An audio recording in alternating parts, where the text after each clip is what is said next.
लोगों का हमारे इस कार्यक्रम में बहुत बहुत स्वागत है। आप सभी लोगों को मेरा नमस्कार। और चर्चा की शुरुआत मैं करूं, सबसे पहले चलूंगा मैं डीके जोशी साहब के पास।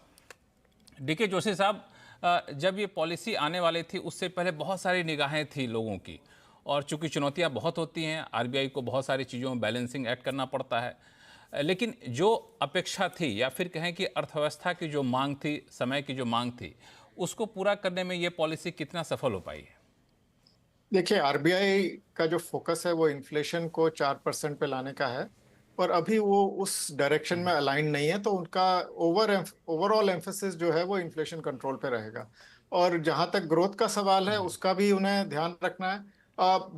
जो आंकड़े आरबीआई ने फोरकास्ट किए हैं वो ये है कि वो दर्शाते हैं कि जो सेकेंड क्वार्टर का जीडीपी डिक्लाइन था वो ट्रांजिटरी और टेम्परेरी है, और आगे चल के वो इकोनॉमी फिर पटरी पे आ जाएगी अगले क्वार्टर से। तो इस स्थिति में जो महंगाई पे फोकस है वो बरकरार रहता है। हाँ, उन्होंने, क्योंकि सिस्टम में थोड़ा लिक्विडिटी की टाइटनेस की आगे चलते हुए उम्मीद थी, तो उन्होंने सीआरआर का एक कर दिया। यूजुअली आरबीआई क्या करता है, ओपन मार्केट ऑपरेशन के तहत वो लिक्विडिटी को मैनेज करता है, पर ये सीआरआर एक ब्लंट टूल माना जाता है और ये एक ईजिंग का, मॉनेटरी ईजिंग के अंडर आता है।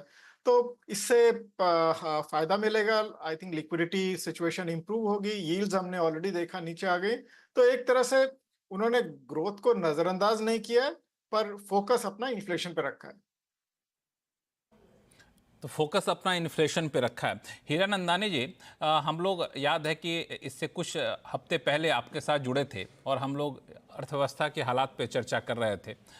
मुद्दा था जीडीपी का। उस वक्त आपने एक बड़ी अच्छी बात कही थी जिस पर मैंने काफ़ी मंथन भी किया था। आपने कहा था कि आपके 40 साल के करियर में, इंडस्ट्री में जब से आप हैं, पहली बार ऐसा देखने को मिला है कि अफोर्डेबल हाउसिंग का ग्रोथ निगेटिव में चला गया है। तो मैं इस पर काफ़ी सोचा और मुझे लगा नहीं, कम से कम यहाँ तो ब्याज दरें घटनी चाहिए, और आपने उस टाइम इसकी वकालत भी की थी। तो जब ये पॉलिसी आई तो थोड़ी सी निराशा मिली आपको?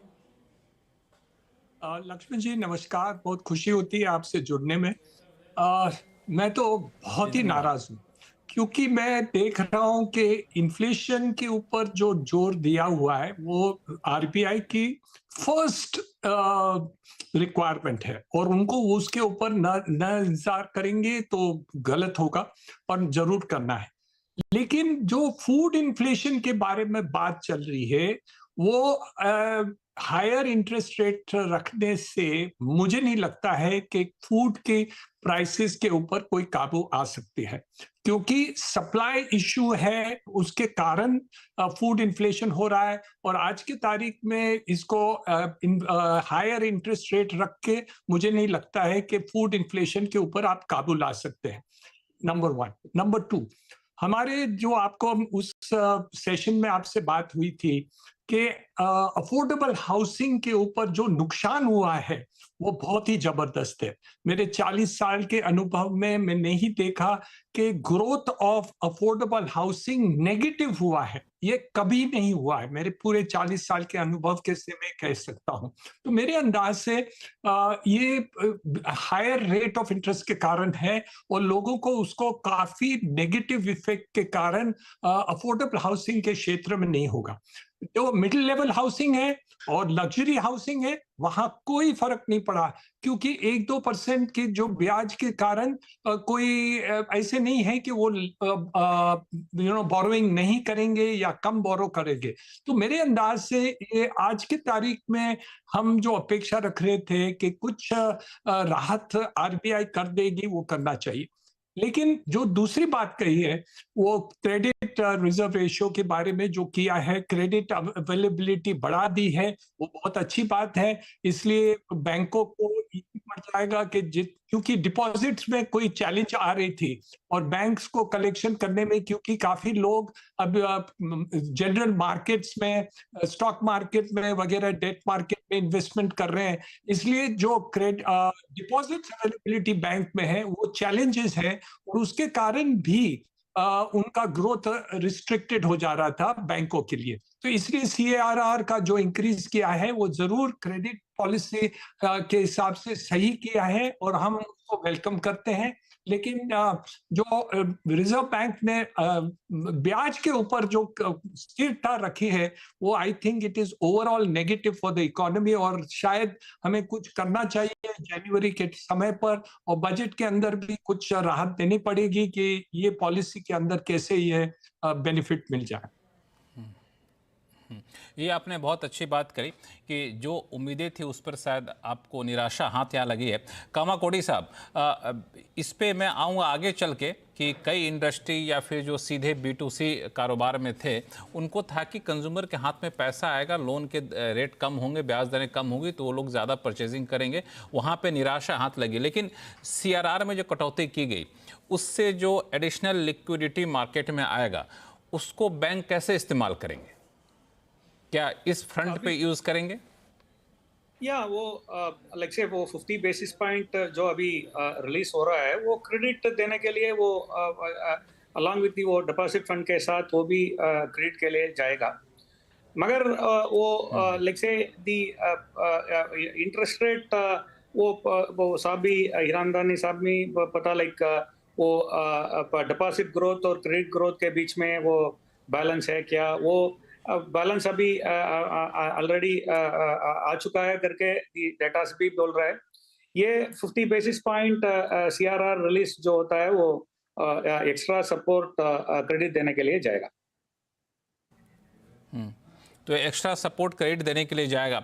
इसका असर बख्शी साहब, क्रेडिट ग्रोथ जो धीमा पड़ गया था, डिपॉजिट ग्रोथ जो धीमा पड़ गया था, उस पर ही दिखेगा या फिर लगता है कि ये इंटरेस्ट रेट पर भी कहीं असर डालेगा? बख्शी साहब, देखिए, डिपॉजिट के इंटरेस्ट रेट में तो इसका जरूर असर आएगा, क्योंकि डिपॉजिट में जो लिक्विडिटी टाइटनेस की वजह से डिपॉजिट की, और पर्टिकुलरली लास्ट ईयर HDFC का मर्जर जो HDFC बैंक में हो गया था, उससे एक और NBFC के आ जाने से डिपॉजिट के लिए और कंपटीशन बढ़ गया था। तो डिपॉजिट के रेट्स में तो कुछ कमी ज़रूर आएगी इससे, क्योंकि अभी पिछले दिनों में जो ट्रेंड दिख रहे थे, अब इस साल में पिछले साल के 2023 के मुकाबले में 60% ज़्यादा सर्टिफिकेट ऑफ डिपॉजिट बैंकों ने इशू किए हैं। सितंबर के महीने में भी बहुत बड़ा, जो कि पिछले अगस्त 24 के मुकाबले में सितंबर 24 में बहुत ज़्यादा growth certificate of deposit bank तब इशू करते हैं जब उनको नॉर्मल डिपॉजिट नहीं मिलते, क्योंकि इसका प्राइस थोड़ा ज़्यादा होता है। तो डिपॉजिट की टाइटनेस बहुत ज़्यादा थी, कंपटीशन बहुत ज़्यादा थी। अभी जाके 15 नवंबर को जो इस साल में क्रेडिट और डिपॉजिट की ग्रोथ कुछ बराबर हुई, यानी डिपॉजिट की ग्रोथ 11.2% और क्रेडिट की 11.1%।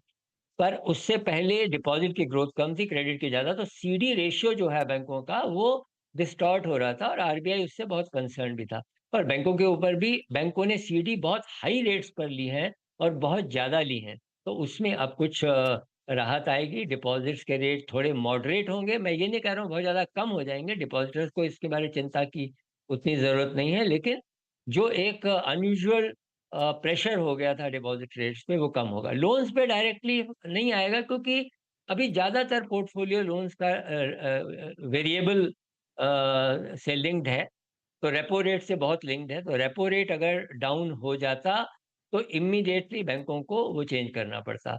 लेकिन कुछ और भी वेरिएबल्स हैं जिनसे डिपॉजिट लोन्स लिंक्ड है, उनमें अगर बैंक के कॉस्ट ऑफ फंड्स में कुछ कमी आती है तो थोड़ी कमी आ सकती है लोन्स के रेट में। लेकिन डिपॉजिट्स में एक मार्केट में अच्छा बैलेंस आएगा और एक हेल्दी सिचुएशन क्रिएट होगी, जो कि इस लिक्विडिटी सिचुएशन से जो बैंकों पे काफ़ी प्रेशर आ रहा था और अनहेल्दी कंपटीशन डेवलप हो रहा था, वो काफ़ी कंट्रोल। इसमें थोड़ा सा मैं और सरल भाषा में आपसे समझूं कि इसका असर आप ये कहना चाह रहे हैं कि